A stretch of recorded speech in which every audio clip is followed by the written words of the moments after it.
Magandang araw sa atin lahat mga kababayan. 99% ng mga mambabatas ay suportado itong si Vice President Sara Duterte sa kanyang budget mula sa Office of the Vice President at sa Department of Education na isa nga sa priority ng administrasyon ni Pangulong Marcos. Ngunit ang Makabayan Bloc ay gustong tanungin at gusto niya isa-isahin ni Vice President Sara Duterte kung saan at bakit nga ba kailangan ang confidential fund at hinahanap niya kung saan ito ginagastos. Ika nga confidential fund, confidential kaya hindi pwedeng isa-isahin o hindi pwedeng isa-publiko.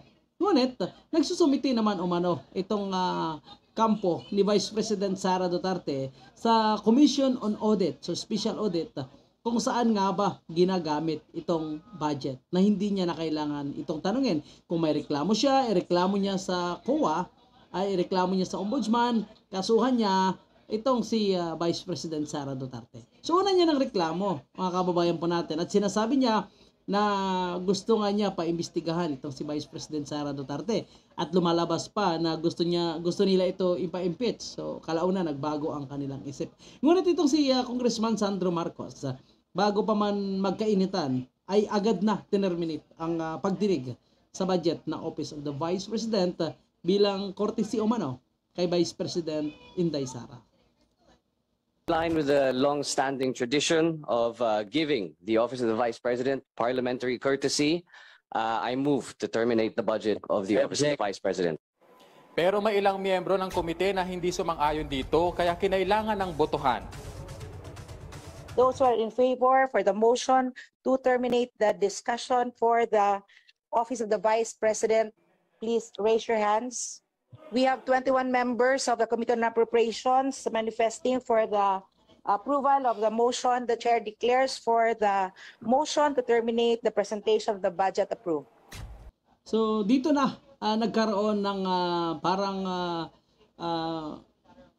dinidma. Tama ba? Dinidma na nga itong si Makabayan Bloc Representative Franz Castro, mga kababayan po natin. Dahil ang kanyang kagustuhan ay questionin pa itong si Vice President Sara Duterte sa umano'y 125 million na confidential fund. Ngunit pinapasumiti na lang siya ng kanyang affidavit o yung kanyang papel dito sa komite. Ngunit patuloy pa rin ito na nagsasalita. Kaya pinahiya na ito mga kababayan po natin at in-off na ang kanyang microphone. Nakahiya man, pero ganun talaga. Kung alam mong wala namang saysay ang iyong gustong itanong, which is hindi naman kailangang sagutin dahil may sinusumiting ang report itong Office of the Vice President, bakit ito pa kailangan tanungin? Ano ang iyong gustong ipalabas? So which is hindi rin nagustuhan ng karamihan ng mga mambabatas. Sinubukan pang maghain ng manifestation ni Representative Franz Castro Angelique para maituloy ang pagdinig pero sinabihan na lamang ito na isumite ang kanyang manifestasyon. Sinabi naman ni Vice President Sara Duterte na gagamitin ang pondo ng OVP para maipagpatuloy ang mga programa. Gaya na lamang ng pagpapatayo ng OVP satellite offices para mas mailapit ang serbisyo ng OVP sa mga malalayong lugar. Kasama na rin ang libreng sakay program, burial at medical assistance na kasalukuyan ng ipinatutupad ng OVP. We are here to propose our budget request of 2.3 billion to support our operations, continue our programs, and extend the reach of OVP services throughout the country. Sa pagdinig naman ng budget ng DepEd Angelique, natanong ng mga mambabatas ang ilang issue, kabilang na ang salary increase at service credit ng mga guro, bagay na tinutugunan na raw ng DepEd. We were directed by our kalihim, our Vice President Secretary, to contract out a study which we are doing with PUP, the Polytechnic University of the Philippines. We're working on the flow of salary increase based on inflation po. Ayun, so dapat lang po 'yan mga kababayan po natin na taasan natin ang sweldo ng ating mga teacher mga guro kasi sila talaga yung pinaka malaki yung sakripisyo So lahat ng profession dumadaan sa pagiging dumaan sa guro, mga kababayan po natin. So talagang sila ang dapat tingkirsan kasi malaki rin yung kanilang sakripisyo. So ang kinakatuwa nga lang po natin sa ngayon ay tinanggal na rin itong mga decoration, kung ano-ano pang abobot doon sa kanilang classroom. So which is makakabawas pa ng kanilang gastusin. Dahil alam po natin na yung mga display yan sa dingding ng classroom ay ang gumagastos dyan, kung hindi estudyante, yung mga teacher. So tama lang na tinanggal na po yun, mga kababayan po natin. Pero syempre, dapat talaga taasan ang kanilang sahod. As you know, we used to leverage our rates with the private sector. But I must say that with the diaspora of 30,000 from the private sector to our public sector, we cannot anymore make reference to the rates of the private sector. Hindi rin maiwasan, Angelique, na matanong ang DepEd ukol sa confidential funds nito.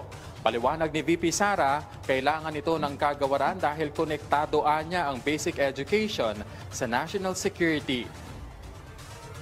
There is a purpose and a need for confidential funds in the Department of Education because basic education is intertwined with national security. But of course, as we always say, we leave it to the discretion of the members of the House of Representatives and the Senate, the wisdom of granting confidential funds to the Department of Education. So yun naman pala mga kababayan po natin. Hindi naman pala pinipilit ni Vice President Sara Duterte ang patungkol sa confidential fund, bibigyan man sila o hindi, nasa House of Representatives na at sa Senado yung pagdidesisyon. So nasa kanila na. Basta nakagustuhan ni Vice President Sara Duterte, kung mabigyan sila ng confidential fund kahit magkano man, ito ay gagamitin nila para maproteksyonan ang mga estudyante at syempre maproteksyonan na rin yung ating national interest, mga kababayan po natin. Lalo na ngayon talagang nagre-recruit ang itong mga kaliwang grupo ay sa mga kabataan. Yun ang kanilang target ngayon, mababang edad, na ang sinabi ng isang kongresista mula sa Zamboanga na edad 8, nagsisimula na umanong nire-recruit ang mga kabataan, which is talagang nakakabahala na para sa ating lahat. Hindi natin alam na yung mga anak pala natin ay posibleng ma-recruit, posibleng malason ang kanilang kaisipan nitong mga makakaliwang grupo. So, dyan umano ginagamit itong confidential fund.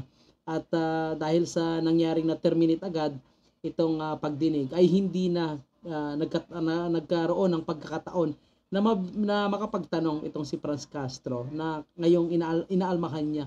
So, nanggigigil ito, galit na galit ngayon dahil hindi nga siya umano pinagbigyan. So, which is, kung tutuusin mga kababayan po natin, ay nagkaroon na siya ng kanyang time slot, itong si Franz Castro na magtanong.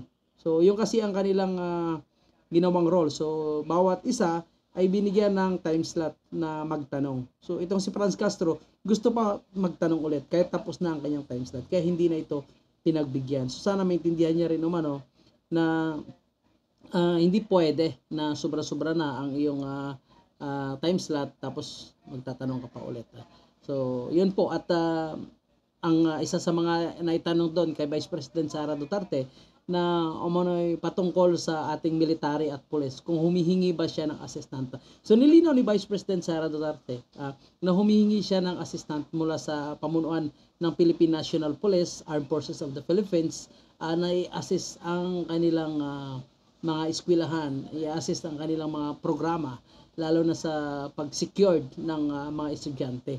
At nilinaw niya na hindi siya nagbibigay ng extra allowances na kahit sino man na tumutulong sa kanya na mga miyembro ng Philippine National Police at Armed Forces of the Philippines. So yan po yung ating update at salubod po tayo kay Vice President Sara Duterte dahil sa kanyang ginawang improvement at ilang pagbabago sa pamunuan ng Department of Education.